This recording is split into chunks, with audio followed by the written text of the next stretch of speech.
Ayan, good morning guys. Ayan, papasok na tayo. Papasok na tayo sa mansyon. Oh, 'di ba? With gated talaga dito mga kasimple. May gate sa aming diyan ako papasok sa bahay namin. Dahil yan ang exit namin. Dahil mag-exercise pa ako. So, punta muna ako sa exercise namin center. Ayan, ito yung mga bahay dito mga kasimple. Ayan. Ayan ang mga bahay dito mga kasimple. Yung sinasabi ni ante na anong klase pala yan na bahay nila. Na bayad na. Oh, di ba? Bayad na. So, anong klaseng bahay yan pala? O, dito. Ito yung mga bahay dito guys. So, ayan. Ayan mga bahay dito.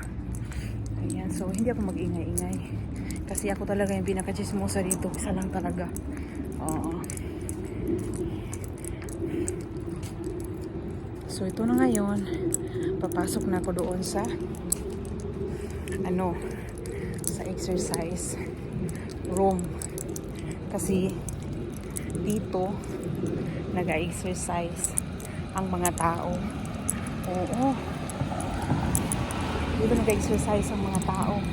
Sana walang nag-exercise. Ako lang. Ayan. Ayan. So, mayroong mga laruan sa mga bata dito. May mga playground nila. O, diba? Sana ako lang. Ay, ako lang talaga, guys. Ako lang. Diba? Maganda dito. May isang bahay dito na ginagawa lang talaga ng o, diba? Ang sosyal. Ang sosyal, mga kasimple. May isang bahay na ginagawa ng exercise room. At saka ginagawa na pwede ka mag-party dito. Ayan. Tapos may elevator pa ganyan, mga kasimple yun. So, pwede ka mag-party dito. Pwede mo magawa kung anong gusto mong gawin, mga kasimple. Dito pwede mag-party. Tapos may mga dulaanan sa mga bata. O, diba? So, ito yung bahay namin dito. 3 room ito. 3 room lang. Oo. So, meron kami ipapangkano na nahanap na bahay kasi gusto namin maglipat. Gusto namin maglipat dito na bahay. Gusto namin umalis dito na bahay. Pero hindi pa sa ngayon. So, naghahanap kami ipapangkano ng bahay. So, mapapakita ko sa inyo yung napakagandang bahay na nahanap namin ipapangkano. Mapapakita ko sa inyo. Ayan. 5 bedrooms yun. Hala! 5 bedrooms! Alam, magagalit na naman talaga yun si auntie. Sabihin niya, ang kapal ng mukha niya, paano kaya niya mabili yung 5 bedrooms? na sa Amerika. Samantala, ang bahay daw dito talagang napakamahal. Totoo yan talaga mga kasimple. Napakamahal talaga ng bahay dito sa Amerika. So, itong bahay namin dito, namin yan siya.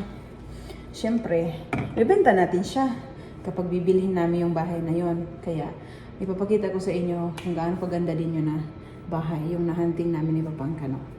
O, diba? So, mag-exercise muna tayo. Wala, nagyayabang na naman yun siya ng kulintas niya. So, yun na nga mga kasimple. Napakita ko na sa inyo ang mga bahay dito. Ayan.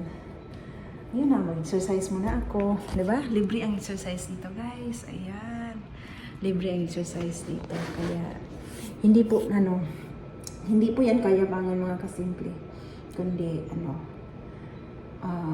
gift ni God sa atin. So, sana masaya din kayo na yung mga achievement ng iba para din kahit papaano, kahit hindi nyo ma-afford kung ano naman yung mga plan sa buhay na gusto nyo, makukuha nyo yan. So, wag lang kayong magalit kapag mayroong nagpo-post sa social media na may mga na-achieve nila, may nila. Parang ganun ba? So, wag lang kayo magalit. So, try na makuha nyo din ang mga gusto nyo. Ganun lang yan siya. So, wag tayong magalit agad sa kapwa natin. Maging positive lang tayo lagi, no? Ganun talaga lang mga kasimple. Hindi ako basta-basta nag-comment sa mga nakinig muna ako bago ako mag-comment. Kaya, yun na. So, more blessing to come mga kasimple. Thank you sa lagi niyong support sa akin sa mga videos ko. And lalong-lalo na dyan sa mga nagsasabi na hindi naman si Kasimple nagre-reply ng mga message. Guys, grabe naman yan. Oy, nakikita ko kayo lagi. Nakikita ko kayo lahat. So, I really appreciate all of you guys na laging sumusuporta sa akin. Maraming salamat. Thank you guys. Mahal ko kayong lahat. And God bless all. Ingat kayo lagi. So, may exercise muna ako. No? Kasi day off ko today. Kailangan maglilinis ako ng bahay namin. Ayos-ayos. Yun. Yun ang life ng mga kasimple. Oo. So, ganito lang. Maging happy lang din kayo. Mag-take time kayo na mag-spend time kayo sa family niyo. Tapos, basta, yun lang mga kasimple masasabi ko sa inyo na ang gawin nyo lang talaga na yung makakaya nyo. So, maging happy din kayo. So, kung happy ang kababayan nyo, maging happy din kayo sa suportahan nyo lang din siya. Huwag kayong magalit agad. Okay? So, inom muna tayong tubig bago tayo magsimula ng ating pag-exercise.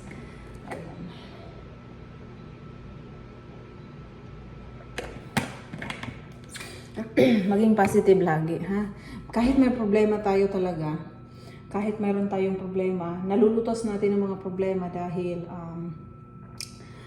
lagi tayong nag-think positive talaga lagi. Huwag yung mga negative thinking, no?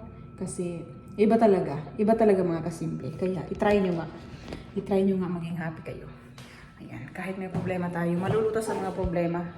Oo, akala nyo siguro walang problema si Kasimple. Marami akong problema pero tinatawanan ko lang. So biglang na lang nasusolve ang mga problema, ganun. Okay? So yun na mga kasimple. Bye-bye. Thank you.